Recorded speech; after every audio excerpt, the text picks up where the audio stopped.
Hello मेरे प्यारे दोस्तों, आज फिर से कक्षा 9वीं का जो सामाजिक विज्ञान का जो पेपर 11 मार्च को होने वाला है उसकी तैयारी में एमसीक्यू सॉल्यूशन कराने जा रहा हूँ। तो खंड आ में पहला क्वेश्चन दिया है कि फ्रांसीसी क्रांति कब हुई थी।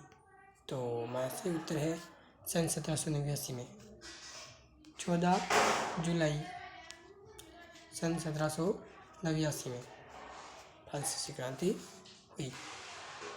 तो दूसरा क्वेश्चन है कि जो पश्चिमी घाट है उसका सर्वोच्च शिखर कहाँ है। तो पश्चिमी घाट का सर्वोच्च शिखर है अनाईमुंडी, जबकि जो पूर्वी घाट का सर्वोच्च शिखर क्या है। पूर्वी घाट का सर्वोच्च शिखर है हमारा क्या है, महेंद्रगिरी।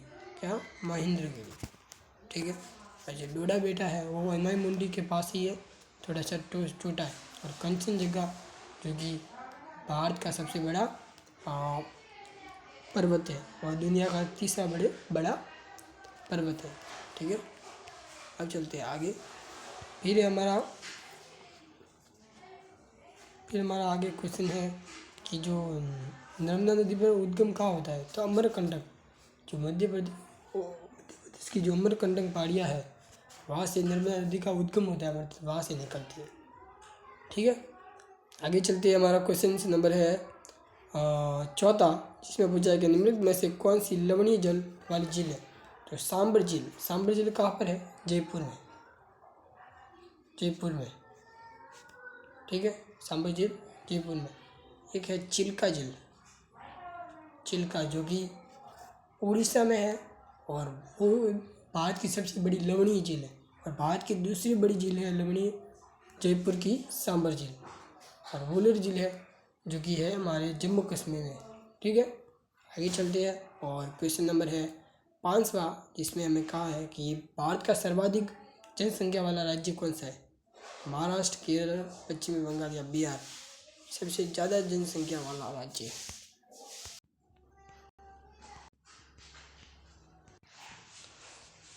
तो वैसे भारत का जो सर्वाधिक जनसंख्या वाला राज्य है वो तो है यूपी, परंतु अब ऑप्शन में दिया हुआ नहीं है। वैसे तो है यूपी, परंतु ऑप्शन में नहीं दिया। वैसे क्या है, वैसे तो भारत का सबसे ज़्यादा जनसंख्या वाला जो राज्य है वो तो यूपी है, परंतु ऑप्शन में नहीं दिया। तो दूसरे नंबर पर आ रहा है महाराष्ट्र। तो राइट आंसर होगा महाराष्ट्र। परंतु यदि महाराष्ट्र भी ऑप्शन में नहीं दिया जाए तो तीसरा आंसर हो गया बिहार। पहले है यूपी, महाराष्ट्र और बिहार। यूपी में सबसे ज़्यादा जनसंख्या, फिर महाराष्ट्र में, फिर बिहार में। तो आप कमेंट करके ज़रूर बताना कि भारत का सबसे बड़ा क्षेत्रफल की दृष्टि से सबसे बड़ा राज्य कौन सा है। आपका कमेंट में जरूर पढ़ने की कोशिश करें। तो अब क्वेश्चन है हमारा ये छठा कि डेमोक्रेसी किस भाषा का शब्द है। तो डेमोक्रेसी जो भाषा है वो यूनानी भाषा का शब्द है। इसके बारे में मैंने लिखा है। देखो, डेमोक्रेसी शब्द है वो यूनानी शब्द है, डेमोक्रेसिया से बना है। डेमोक्रेसी शब्द किससे बना है, डेमोक्रेसिया से बना है।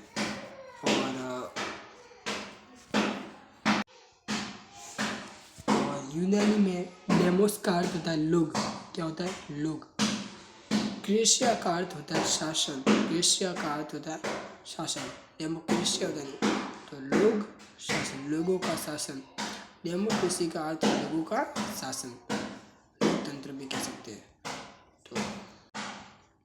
तो यह क्वेश्चन है कि भारत में मुख्य चुनाव आयोग की नियुक्ति कौन करता है। तो वो है राष्ट्रपति। Right answer is president.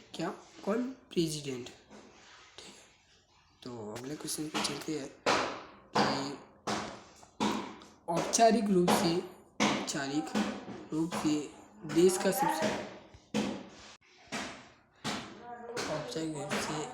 सबसे बड़ा अधिकारी होता है।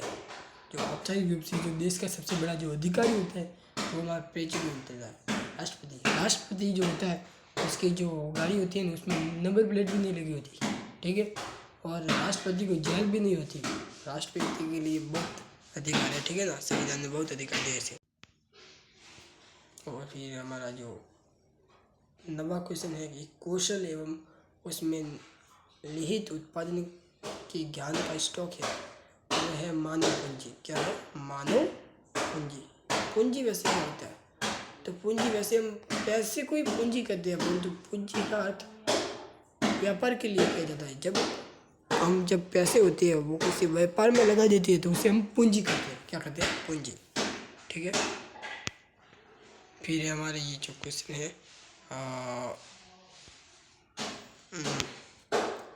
ये जो 10वां है कि अन्नपूर्णा योजना बनाई गई, जो बीपीएल के लिए भी बनाई गई, दीन वरिष्ठ नागरिकों के लिए, दीन यानी गरीब बूढ़े लोगों के लिए भी, और एपीएल के लिए भी। ठीक है। तो उत्तर है सभी के लिए। अब है हमारा क्वेश्चन है फ्रांसीसी क्रांति की शुरुआत कब हुई? तो 5 मई 1789। वैसे कुछ लोग मानते हैं कि 14 जुलाई 1789। कुछ लोग मानते हैं 14 जुलाई 1789। कुछ लोग मानते हैं 5 मई 1789 को। अब